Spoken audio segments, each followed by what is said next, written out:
नमस्कार, मैं हूं विक्रांत यादव और आप देख रहे हैं आपका अपना चैनल द स्वतंत्र। यूजीसी नियमावली बनी, नए नियम सामने आए, सुप्रीम कोर्ट में मामला पहुंचा और आज दूसरे पक्ष को सुने बिना उस पर सुप्रीम कोर्ट ने फिलहाल रोक लगा दी है। कोर्ट ने कहा है कि अभी फिलहाल जो पुराने नियम हैं वही जारी रहेंगे और अब अगली सुनवाई पर जब केंद्र सरकार जवाब देगा उसके बाद आगे की कार्रवाई होगी। आज हमारे साथ बात करने के लिए इस मुद्दे पर मौजूद हैं प्रोफेसर डॉक्टर लक्ष्मण यादव, जो दिल्ली यूनिवर्सिटी के पूर्व प्रोफेसर भी हैं, बच्चों को पढ़ाते थे, इस मुद्दे को बहुत बारीकी से समझते हैं और बहुजनों की आवाज एक मजबूत आवाज है जो तमाम मंचों पर उठाते हुए दिखाई देते हैं। डॉक्टर साहब, बहुत बहुत स्वागत है दास स्वतंत्र पर। पहली बार इस प्लेटफॉर्म पर हमारी बातचीत हो रही है, बहुत बहुत स्वागत है। बहुत धन्यवाद दादा आपका। बहुत धन्यवाद आपका। डॉक्टर साहब, सबसे पहले तो यही जानना चाहूंगा कि आप लोग बहुत ही मुखर तरीके से इसका स्वागत कर रहे थे इन नियमों का, और आपका कहना था कि इन नियमों के आने से कुछ स्थितियां बदलेंगी, लेकिन फिलहाल तो सुप्रीम कोर्ट ने अब रोक लगा दी है। जी, ये बहुत हास्यास्पद है कि जिस सुप्रीम कोर्ट ने बीते दिनों साल 2012 के यूजीसी रेगुलेशन को कमजोर पाया था कि रोहित वेमुला, पायल तड़वी, दर्शन सोलंकी जैसी घटनाओं को रोक पाने में यूजीसी का 2012 का अधिनियम कारगर नहीं है, इसलिए नया सख्त अधिनियम बनाया जाना चाहिए। वही सुप्रीम कोर्ट आज नए अधिनियम पर रोक लगाकर उसी पुराने वाले को लागू कर रहा है। एक बात। दूसरी बात ये कि इतने अस्पष्ट अधिनियम के आरोप में इसे रोक दिया गया तुरंत। तो पहली बात ये कि याचिकाओं के इसे रोके जाने की याचिकाओं के लिए तो तारीख तुरंत मिल गई, 29 जनवरी। हम्म। अब इसकी दूसरी तारीख 19 मार्च को मिली है। एक हफ्ते में क्या सरकार और यूजीसी अपने नोटिस का जवाब नहीं दे सकते थे? इसका मतलब ये कि आप, ऐसा लग रहा है कि आप उसी तरफ झुके हुए हैं। इसका सबूत नंबर दो, एक पक्ष में आप क्यों झुके हैं, क्योंकि इंदिरा जयसिंह, जो रोहित वेमुला पायल तड़वी वाले मामले की भी पैरवी कर रही थी, हम्म। वो बार बार यहाँ कह रही हैं कि आप ऐसे कैसे हो सकता है कि आप मेरी बात सुन नहीं रहे हैं और बाहर विरोध प्रदर्शन करवा करके फिर ऐसे कानूनों को रुकवा दिया जाए। क्या ये न्यायप्रिय है? इस तरह की बातों पर जवाब देने की बजाय कोर्ट की तरफ से, जजों की तरफ से ये बयान आए, 75 साल हो गए, जातिवाद रुक नहीं रहा है, ऐसे कैसे, इससे तो और जातिवाद बढ़ जाएगा। ये हास्यास्पद है। मैंने अपनी किताब जाति जनगणना में ये इन हम्म। तमाम सवालों का जवाब दिया है कि ये वही लोग हैं जो जाति के बारे में बात करने पर कहते हैं कि जातिवाद बढ़ जाएगा। आप कल्पना करिए कि दुनिया के किसी देश में ऐसा नहीं है कि जिस नाम पर गैर बराबरी है, आप उसको बात करने पर कहते हैं कि बात मत करो वरना बढ़ जाएगी जातिवाद। जातियों को गिनो मत वरना जातिवाद बढ़ जाएगा। वैसे ही आप कह रहे हैं कि कमेटी बनाओ, लेकिन उसमें .31C मत लिखो कि जाति आधारित भेदभाव अगर SC ST OBC के साथ हुआ। अगर ये क्लास आपने लिख दिया तो ये तो भाई इस देश को बंटाधार कर देगा, विश्वविद्यालयों में बंटवारा हो जाएगा। अरे साहब, समाज में बंटवारा है, ऑलरेडी बंटवारा विश्वविद्यालयों में है, वरना कोई दर्शन सोलंकी, पायल तड़वी और रोहित वेमुला नहीं होता। इसका मतलब कोर्ट कहाँ खड़ा है? कोर्ट कह रहा है कि जाति के आधार पर इस तरह की चीजों को खत्म करना चाहिए, अलग कोई हॉस्टल नहीं बनाए जाने चाहिए। हम आपसे सवाल पूछना चाह रहे हैं कि अलग हॉस्टल बने क्यों है? तो हम्म। इस तरह के तमाम सवालों का जवाब देना चाहिए। आखिरी बात कि यूजीसी के इस गाइडलाइन का हम भी विरोध कर रहे थे इस मामले में कि नाम तो आया SC ST OBC को प्रोटेक्ट करने का, हम्म। जिसका हम स्वागत कर रहे हैं। जी। कोई भी संविधानिक प्रावधान है वो हर कैंपस में लागू होने चाहिए। लेकिन हम डे वन से कह रहे थे कि इसके पीछे एक साजिश है कि type of discrimination, hmm. Explanation of discrimination, इसमें नदारत है। हम्म। और हम जो 3-4 दिन से जिस सवाल को उठा रहे थे कि आपने ऐसा वेग टाइप का इसमें पॉइंट लिखा है जिससे हितधारकों को स्पष्ट नहीं हो रहा है कि उनका किन किन परिस्थितियों में हित होगा, और जिन लोगों का अहित नहीं भी होना था उनको कहा जा रहा है कि उनका अहित होगा। यही आधार बना करके कोर्ट ने रोक दिया। तो हिंदू हृदय सम्राट ओबीसी हृदय सम्राट भी बन गए, और दूसरी तरफ जो है कोर्ट ने रोक भी लगा दी। तो भाई सांप भी मर गया, लाठी भी नहीं टूटी। तो एक बड़ा खेल खेला गया है, फिलहाल मुझे इतना कहना है। डॉक्टर साहब, एक चीज मैं समझना चाहूंगा कि जब इस तरीके के नियम बनते हैं तो जो वर्ग जिसे प्रोटेक्शन चाहिए और दूसरा वर्ग जिससे प्रोटेक्शन चाहिए, दोनों को बराबरी कैसे दी जा सकती है? मैं आपको सुन रहा था किसी वीडियो में जिसमें आपने एक बड़ा अच्छा उदाहरण दिया कि महिला अपराध के मामलों में अगर पुरुष भी ये कहने लग जाएं कि महिलाओं के खिलाफ अपराध में जो कानून बने हैं वो पुरुषों के लिए गैर बराबर है, तो उन्हें भी बराबरी की मिलना चाहिए अधिकार। तो ये कैसे संभव हो सकता है इस मामले में, क्योंकि सबसे बड़ी मांग यही है कि ये गैर बराबरी करता है ये कानून। एग्जैक्टली मैं ये कह रहा हूं कि थोराट कमेटी बनी 2007 में। हम्म। और उसके बाद कई और कमेटी बनी। और उन कमेटियों के साथ साथ जैसे जेएनयू है या और कई विश्वविद्यालय हैं जहां अपने उन्होंने नेफा कमेटी बना करके ये साबित किया कि विश्वविद्यालयों में जात के नाम पर भेदभाव होते हैं और जाति को के आधार पर भेदभाव रोके जाने चाहिए। तो जब इस तरह की चीजें हो रही थी तभी तो इसकी जरूरत पड़ी। Point one. पॉइंट टू ये है कि जब आपने कहा, तो आपके सवाल का पहला जवाब मैं ये दूं दादा कि मंडल कमीशन की रिपोर्ट के पहले पन्ने पर शुरू में लिखा है समानता केवल समान लोगों में हो सकती है। असमान लोगों के लिए समान नियम बनाना असमानता को स्थिरता प्रदान करना है। आखिर गैर बराबरी अगर समाज में है, अब जैसे बहुत सामान्य सा एग्जांपल हम लोग लेते हैं कि एक घर में चार बच्चे हैं। एक को पोषण का शिकार कर दिया आपने, उसको खाना नहीं दिया बहुत दिनों से, उसकी प्लेट आप छीनते रहे। दूसरा ओवरवेट हो गया। अब आप चाहते हैं कि दोनों के साथ न्याय हो, तो आप न्याय में क्या करेंगे? एक का डाइट प्लान ऐसा करेंगे कि अब तुमको ये खाना, ये नहीं खाओगे तुम, और दूसरे को कहना है कि ये तुम्हें एक्स्ट्रा मिलेगा। ये है justice, natural justice, social justice जो कह लीजिए। और जैसे ही ये प्लेटें आप सामने आई तो दूसरा बच्चा बोल पड़ा कि ये तो भेदभाव है, आप भेदभाव को बढ़ा रहे हैं। इस देश में कास्ट को लेकर के मैंने अपनी किताब जाति जनगणना में बहुत विस्तार से इस बात को समझाया है कि जाति एक ऐसी बीमारी थी जिसका फायदा उठाने वाले लोग, जब भी इस बीमारी को ठीक करने के लिए कोई कदम उठाया जाता था तो उस पर आरोप लगा देते थे कि ये तो भेदभावकारी है, ये तो बांट देगी, हम इसमें नहीं है, हम तो विलन हो गए। अरे साहब, विलन आप सामाजिक व्यवस्था में श्रेष्ठ पायदान पर है। आपके लिए गालियां नहीं बनी, आपको कोई जाति देखकर नंबर कम दे देता नहीं, आपके लोग 90% विश्वविद्यालय में है, तो भेदभाव करेगा कौन आपके साथ? आप कह रहे हो कि नहीं मैं भी उसमें रहूंगा, हमें तो पहले ही विलन मान लिया। इस तरह के कुतर्क हैं जो इस देश के बौद्धिक खोखलेपन को, कुछ लोगों के बौद्धिक खोखलेपन को उजागर करते हैं। जो लोग फायदा तो उस व्यवस्था को उठाना चाहते हैं, लेकिन जब समानता और न्याय की बात आती है तो ऐसे ही यूजीसी के प्रावधान का विरोध करके कि भाई सवर्णों के विरोध में है, सवर्ण इसमें विलेन हो गए, सवर्णों को न्याय नहीं मिलेगा। भाई हर कैंपस में डिसिप्लिनरी कमेटी होती है, हर कैंपस में प्रोक्टोरियल बोर्ड होता है, और एक कमेटी आप और बना देते। जैसे 2023 में एक कमेटी बनाई थी यूजीसी ने, उसमें किसी भी तरह से किसी भी बच्चे के साथ कैंपस में भेदभाव होता है तो उसको न्याय मिलेगा। मैं अभी भी कह रहा हूं यूजीसी को करना यह चाहिए कि एक कमेटी ऐसी बनाए, अलग से बना दे, जिसमें कोई सवर्ण बच्चा हो, दलित हो, पिछड़ा हो, किसी भी तरह का उसके साथ अन्याय हो तो उसको न्याय मिले, उसके भी प्रावधान बड़े सख्त हों। लेकिन एक कमेटी फिर भी अलग बनी रहेगी जिसका नाम है वुमेन सेल, जेंडर इक्वलिटी, या जो है उस तरह की कमेटी होगी जिसमें महिलाओं को अलग से न्याय देना पड़ेगा, क्योंकि उस कमेटी पर भरोसा नहीं है कि वो न्याय महिला के साथ कर पाएंगे। इसलिए पूरे देश के संस्थानों में महिलाओं को ऐसी सुविधा दी गई है, क्योंकि आप हजारों साल की वंचना के शिकार समुदाय को अगर न्याय देना चाहते हैं तो उसके पक्ष में झुक करके आपको नियम बनाने पड़ेंगे।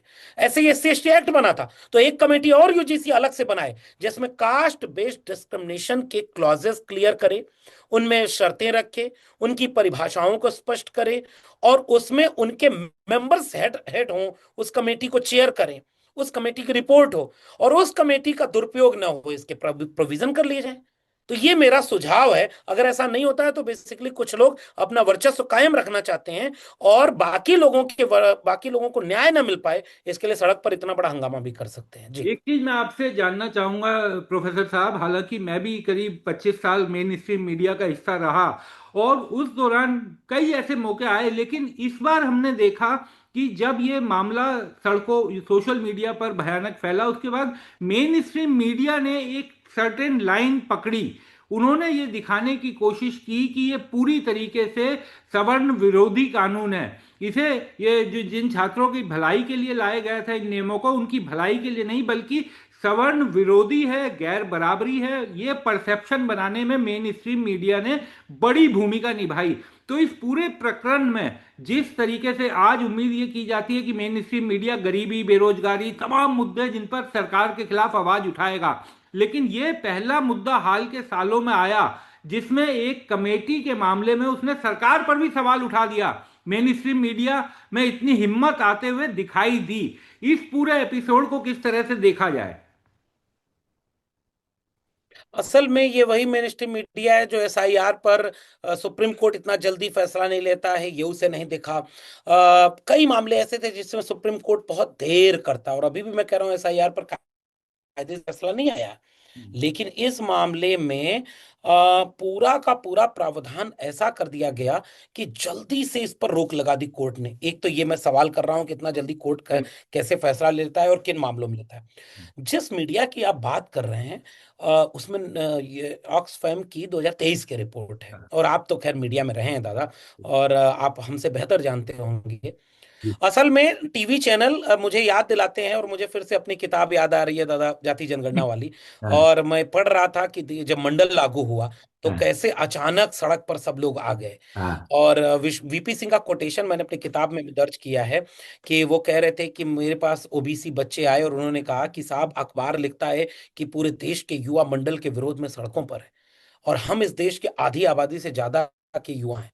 80% हम लोगों की आबादी है, हम इस देश के युवा नहीं है, हम तो इसका समर्थन कर रहे हैं, और आप कहें तो इसका जवाब दें हम। तब उन्होंने बीपी सिंह ने कहा कि नहीं नहीं देखो, कलम से हमने जवाब दे दिया, अब एक ऐसे बच्चे का जन्म हो गया है जिसको वापस माँ के पेट में नहीं डाला जा सकता। हम्म, तो बीपी वो मंडल का दौर मुझे याद आ गया, और ये वही लोग इसके विरोध में थे जो मंडल के विरोध में थे। हम्म, तो ये देश अभी भी, सुप्रीम कोर्ट के जज साहब कह रहे हैं कि 75 साल हो गया साहब, कब तक हम जातिगत भेदभाव देखते रहेंगे। अरे भाई आप ये देखो कि जाति खत्म कहाँ हुई आपके यहाँ, हम्म। और जाति है तो जाति के नाम पर भेदभाव रहेगा, और भेदभाव रहेगा तो भेदभाव के दूर करने के नियम बनेंगे। इसलिए भी इस तरह से इस चीज को देखा जाना चाहिए। मीडिया एक इसीलिए इसके पक्ष में माहौल बना रही है। पूरे देश में अचानक से हंगामा हो गया। अब ये इतना बड़ा हंगामा यूजीसी को बचाने के लिए देखिएगा नहीं होगा। हम्म, ये सरकार यूजीसी को बेचने जा रही है, इसको बचाने के लिए कभी सड़क पर कोई नहीं उतरेगा। हम बहुजन इसके लिए बोलते हैं क्योंकि हम जानते हैं कि पब्लिक सेक्टर, यूनिवर्सिटीज और सरकारी विश्वविद्यालय, सरकारी शिक्षा से ही हम लोग को पढ़ने का मौका मिला। तो हम्म। हमको विश्वविद्यालय भी बचाना है, और विश्वविद्यालय में अपने जातिगत शोषण के अन्याय को भी रोकना है। तो हम तो दोहरी लड़ाई लड़ रहे हैं। और ये कौन लोग हैं जो अचानक से इतने ताकतवर होते हैं कि चंद रोज में टीवी पर छा जाते हैं, चंद रोज में कोर्ट में छा गए, और चंद ही घंटों में उनके पक्ष में फैसला आ गया। थोड़ा इस देश को विचार करना होगा जी। एक सवाल ये भी जानना चाहूंगा कि ये पूरी मुहिम शुरू हुई सोशल मीडिया से, और सोशल मीडिया पर ऐसी मुहिम शुरू हुई कि अगर आप सोशल मीडिया को देखेंगे तो उसे देखने वाले अगर किसी अबूढ़ आदमी के हाथ में आप पकड़ा दें, जिसको कोई समझ ना हो, जो सोच समझ ना सके, तो उसे ऐसा लगेगा कि निश्चित तौर पर बहुत बड़ा अन्याय हो रहा है। तो कैसे ये सोशल मीडिया पर शुरू हुई चिंगारी इतनी बड़ी बन गई कि सड़कों पर ये तक नारे लगने लगे, जो जेएनयू में नारे लगने की बात की जाती थी उसी तरह उसी तर्ज पर नारे लगे, लेकिन उनके खिलाफ किसी तरह की कोई कार्रवाई होते हुए नहीं दिखाई दी। कहीं पुलिस रोकते हुए नहीं दिखाई दी, कहीं प्रशासन रोकते हुए नहीं दिखाई दिया। आखिर ये बड़े कहा जाए कि बहुत ही योजनाबद्ध तरीके से कैसे कर लिया गया, और बहुजन इसमें क्यों पीछे रह जाते हैं? डॉक्टर साहब ये बताइए। असल में बहुजन होता तो अब तक तो यूएपीए, जेल में मुकदमा सब हो गया होता। हम्म, भाई नारा अभी लगाए, मोदी तेरी कब्र खोदेगी। हम्म, जेएनयू में कभी लगा, कोई कहीं कहीं लगा, संसद में हंगामा हुआ। हम्म, कैबिनेट मिनिस्टर ने खड़े होकर कहा कि मोदी कब्र खुदेगी, इस बयान को वापस लीजिए, आपने नारा लगाया। प्रधानमंत्री ने इस पर भाषण दिया, हम्म, और आज प्रधानमंत्री को ही वही नारा लगाकर बोला गया। एक किसी ने विरोध किया हो तो बता दीजिए। जाति ये होती है, जाति ये होती है कि मोदी को तेली और घांची कह करके गाली वाह। दी गई खुलेआम। एक पर कार्रवाई हुई हो तो बता दें। एक को सरकार की तरफ से, अब भाई सरकार बीजेपी की है, हम्म, देश के हिंदू हृदय सम्राट प्रधानमंत्री, उनको जाति के नाम पर गाली दी गई। और उस प्रधानमंत्री को जाति के नाम पर गाली दी गई जो अपनी गालियों को डायरी में नोट करते हैं। 90 बार दी गई, 95, ये वाली गाली नोट की कि नहीं प्रधानमंत्री ने? जाति ये होती है कि उनको इतना अपमानित किया गया, सड़क पर उतर कर कहा गया। एक प्रोटेस्ट में देख रहा था दादा, उसमें वो कह रहा है आदमी कि यूजीसी तुम नियम बना करके गधों को घोड़ा थोड़ी कर दोगे। बिल्कुल। पूरे देश के एससी एसटी ओबीसी को गाली दी जा रही थी। और जितने टेलीविजन चैनल पर हिंदू हृदय सम्राट को पसंद करने वाले एंकर हैं, उन सब की पिछले 2-3 दिन की डिबेट उठाकर देख लीजिए, उनका टाइटल देख लीजिए, वो सारे टाइटल एक तरफ बायस्ड हैं, और फिर वो आप बहस कैसे करा रहे हैं? इस तरह की चीजों को हमें सोचना होगा। और अगर हम इस तरह के सवालों को नहीं देखेंगे तो ये देखने में समझ में आएगा नहीं। और मैं अपनी किताब जाति जनगणना, मैंने कायदे से ये बात बताई है, जाति व्यवस्था एक ऐसी चीज है जिसमें फायदा थोड़े से मुट्ठी भर लोगों को ही हुआ, और मुट्ठी भर लोगों के पक्ष में ये थी, इसीलिए वो मीडिया में भी छा जाते हैं, इसीलिए वो विरोध प्रदर्शन भी कर लेते हैं, और इसीलिए उनकी बात जल्दी से प्रभावी ढंग से मान ली जाती है। एक और अंतिम ये बात बहुजनों को भी सोचनी होगी। अभी उनके लोग चूंकि सत्ता संस्थानों में नहीं है, इसलिए हम्म, उनके लिए लड़ाई थोड़ी मुश्किल है। एक आगे अंतिम लड़ेंगे वो। एक जी। एक अंतिम सवाल कि अब बहुत पुरानी मांग है बहुजन समाज की कि मीडिया में, हायर जुडिशरी में और निजी क्षेत्र में भी आरक्षण होना चाहिए, लेकिन यूजीसी के एक सामान्य से नियमावली आई, उस पर इतना बड़ा बखेड़ा, तो लगता है कि अभी दिल्ली बहुत दूर है। असल में जिस कमेटी का जिक्र हमने किया, उसी कमेटी का रिकमेंडेशन भी था कि प्राइवेट एजुकेशनल इंस्टीट्यूशन में भी एससी एसटी ओबीसी को रिजर्वेशन मिले। वही कमेटी कह रही थी कि ओबीसी को शामिल किया जाए, क्योंकि ओबीसी के साथ भी भेदभाव होता है। हम्म, अभी तो साहब कहाँ जानते हैं, इसका एक बीजेपी और आरएसएस की साजिश ये होती है कि आप कोई नई चीज मांग न लें, इसलिए पुरानी जो मिली हुई थी उसी को छीन लो, तो उसी को बचाने में आप रह जाएंगे। आप अब विश्वविद्यालय बर्बाद होने लगेंगे, सब कुछ खत्म होने लगेगा, आपकी नौकरी ही छीन ली जाएगी, तो आप रिजर्वेशन मांगेंगे कहाँ पर? हम्म, सरकारी शिक्षा बची नहीं, सरकारी रोजगार बचा नहीं, तो फिर रिजर्वेशन आप कहाँ लेंगे? और रिजर्वेशन की मांग अभी आगे बढ़ती, मंडल कमीशन की मांग आगे बढ़ती, यहां तक तो मांग पहुंची ही नहीं। एक बड़ी साजिश के तहत चौतरफा हमला बहुजन समाज के ऊपर किया जा रहा है, और उन्हें देश भी बचाना है, उन्हें संविधान भी बचाना है, उन्हें अपनी सरकारी शिक्षा भी बचानी है, सरकारी रोजगार भी बचाना है, आरक्षण भी बचाना है, पर्यावरण भी वही बचाएंगे कुछ दिन में, पानी भी वही साफ बचे, इसके लिए सारी, चूंकि लड़ाई उन्हीं की लड़ी है। और मुट्ठी भर लोग चूंकि सब तरफ से सत्ता, संसाधन और सम्मान पर काबिज हैं, तो वहां तक तो लड़ाई वो रोकेंगे, और आप एक तरफ बचाएंगे, दूसरी तरफ से हमला हो जाएगा। तो हमें एक बड़ी लड़ाई के लिए तैयार होना होगा, और इसके लिए मैंने अपनी किताब जाति जनगणना में ये बात लिखी है आखिरी में, कि साजिशें नई नई आएंगी, लेकिन अपनी मांग को छोड़ना नहीं है। और बड़ी मांग के लिए बड़ी एकता की जरूरत है, जात से जमात बनाने की जरूरत है, और विचारधारा से ही आप इस बड़ी लड़ाई को लड़ सकते हैं। फिलहाल यूजीसी वाला प्रकरण अभी और आगे बढ़ेगा। मुझे उम्मीद है कि अब इस पर मामला चुपचाप तो नहीं होगा, अभी इस पर आगे और सवाल जवाब होंगे। बहुत बहुत शुक्रिया फिलहाल इतना डॉक्टर ही। साहब, आप हमारे बहुत साथ बहुत जुड़े, चर्चा में शामिल हुए। और मैं दर्शकों से भी ये विशेष अनुरोध करूंगा कि प्रोफेसर साहब की, डॉक्टर साहब की जाति जनगणना तो आप पढ़िए ही, लेकिन प्रोफेसर की डायरी से भी पढ़िए, उनकी वो किताब भी पढ़िए, क्योंकि आप पढ़ेंगे तो समझेंगे कि किस तरीके से डिस्क्रिमिनेशन होता है और क्यों इस डिस्क्रिमिनेशन को दूर करना बहुत जरूरी है समाज की विषमता को दूर करने के लिए। बहुत बहुत शुक्रिया डॉक्टर साहब, आप हमारे साथ जुड़े, चर्चा में शामिल हुए।